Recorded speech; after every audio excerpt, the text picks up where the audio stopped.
நமச்சிவாய வாழ்க. நாதந்தாள் வாழ்க. இமைப்பொழுதும் என் நெஞ்சில் நீங்காதான் தாழ் வாழ்க. வாழ்க வளமுடன். அனைவருக்கும் இனிய வணக்கங்கள்.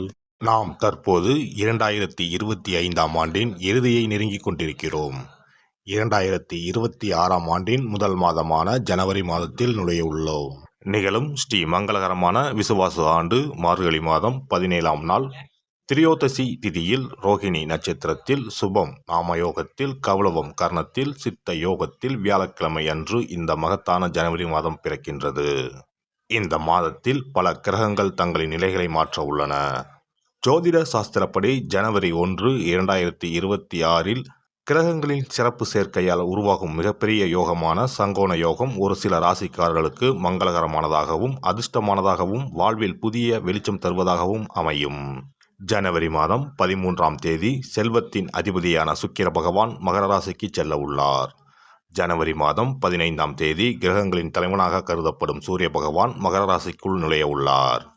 ஜனவரி மாதம் 16ஆம் தேதி கிரகங்களின் தளபதியான செவ்வாய் பகவான் மகர ராசியில் சஞ்சரிக்க உள்ளார்.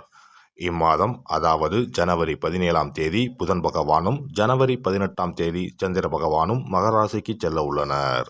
இவ்வாறு ஜனவரி மாதத்தில் கிரகங்கள் தங்களின் ராசியை மாற்றுவதால் அதன் தாக்கம் அனைத்து ராசிக்காரர்களின் வாழ்க்கையிலும் காணப்படும்.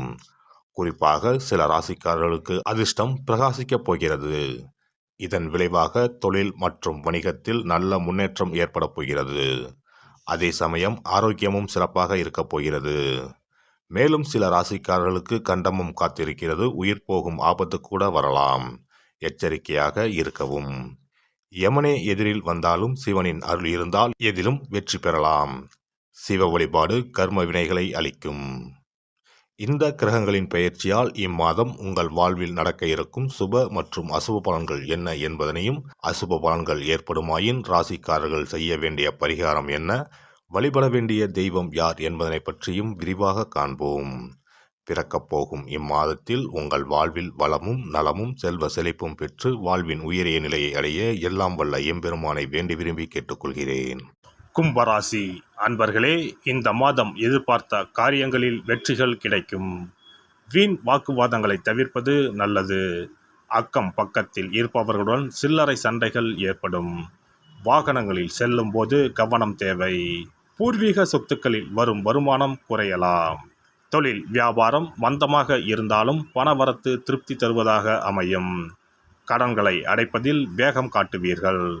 உத்தியோகத்தில் இருப்பவர்கள் கூடுதலாக உழைக்க வேண்டி இருக்கும். உங்களது வேலையை கண்டு மேலதிகாரிகள் திருப்தி அடைவார்கள். குடும்பத்தில் இருந்த இறுக்கமான நிலை மாறும். கணவன் மனைவிக்கு இடையே கருத்து வேற்றுமை உண்டாகலாம். கவனம் தேவை. பிள்ளைகள் விஷயத்தில் நிதானத்தை கடைபிடிப்பது நல்லது. நண்பர்கள் உறவினரிடம் பேசும்போது பக்குவமாக பேசுவது நன்மையை தரும். பெண்களை பொறுத்தவரை எந்த காரியத்திலும் சாதகமான பலன் பெற வாக்குவாதங்களை தவிர்ப்பது நல்லது. வெளியூர் பயணங்களின் போது கவனம் தேவை. கலைத்துறையினருக்கு இருந்த பிரச்சனைகள் குறையும். பேசி எடுக்கும் முடிவுகள் நன்மையை தரும். அடுத்தவர்களுக்காக எந்த பொறுப்பையும் ஏற்காமல் இருப்பது நல்லது. அரசியல் துறையினரை பொறுத்தவரை வழக்கத்தை விட கூடுதலாக உழைக்க வேண்டியிருக்கும். பொருள் வரத்து கூடும். வெளியூர் பயணம் செல்ல நேரலாம். வெற்றி பெற தடைகளை தாண்டி உழைக்க வேண்டியிருக்கும். பெரியோரின் ஆலோசனைப்படி செயல்படுவது நல்லது. மாணவர்களுக்கு கல்வியில் வெற்றி பெற கூடுதலாக உழைக்க வேண்டியிருக்கும். உங்களது நடவடிக்கைகள் பெற்றோருக்கு திருப்தியை தரும். நட்சத்திர பலன்கள் அவிட்டம் 3, 4ஆம் பாதங்கள். இந்த மாதம் குடும்பத்தில் சுகமும் நிம்மதியும் இருக்கும். குடும்பத்திற்கு அதிகப்படியான வருமானமும் கிடைக்கும். கணவன் மனைவிக்கு இடையே சகஜ நிலை காணப்படும். குழந்தைகள் திறமையை கண்டு அவர்களை பாராட்டுவீர்கள்.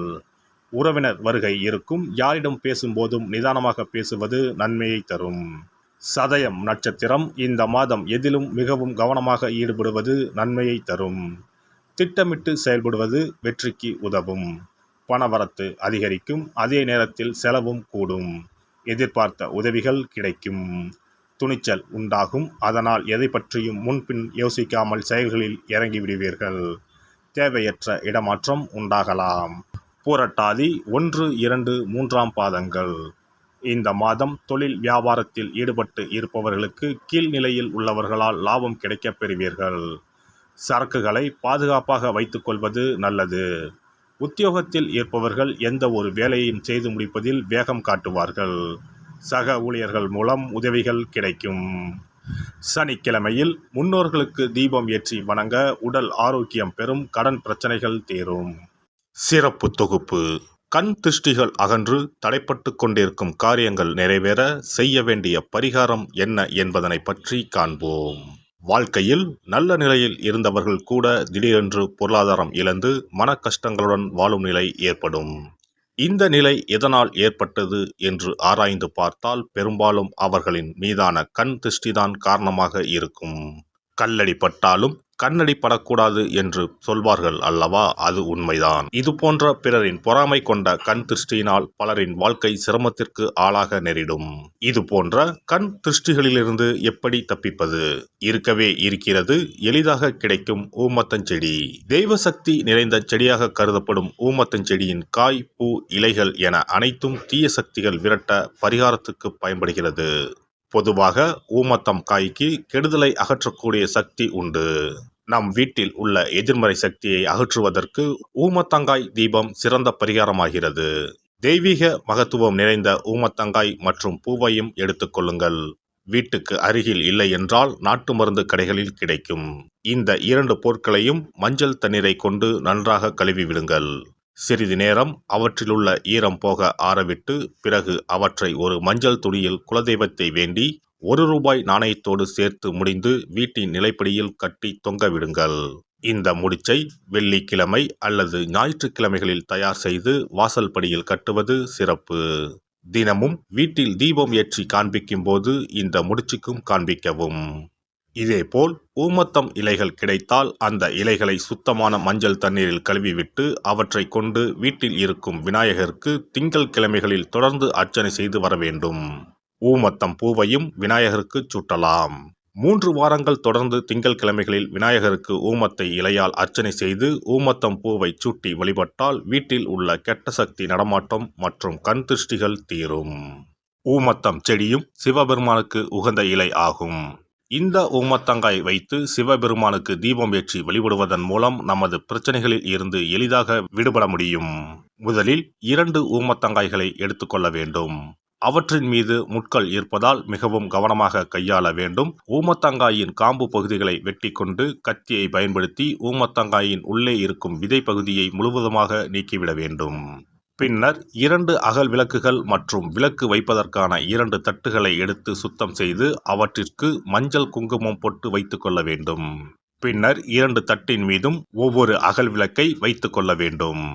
அதன் பிறகு எப்போதும் பூஜை செய்வதற்கு வைப்பது போன்ற வெத்தலைப்பாக்கு, பழம் போன்றவற்றை வைத்துவிட்டு 2 விளக்குகளையும் ஏற்றி சிவபெருமானை மனதார வேண்டிக் கொள்ள வேண்டும். எனக்கு இருக்கும் பிரச்சனைகள் அனைத்தும் தீர்ந்து இன்பமான வாழ்க்கை கிடைக்க வேண்டும் என வேண்டிக் கொள்ள வேண்டும். இந்த பூஜையை வெள்ளிக்கிழமை அன்று தொடங்கினால் தொடர்ந்து 9 வெள்ளிக்கிழமைகள் செய்ய வேண்டும். ஊமத்தங்காயின் மீது எவ்வாறு முட்கள் இருக்கிறதோ அதுபோல நமது வாழ்க்கையில் இருக்கும் முட்கள் போன்ற பிரச்சனைகளை அவை தீர்த்து வைக்கின்றன. இந்த பூஜையை நாம் தொடர்ந்து செய்து வருவதால் நம் மீது இருக்கும் கண் திருஷ்டிகள் அகன்றுவிடும்.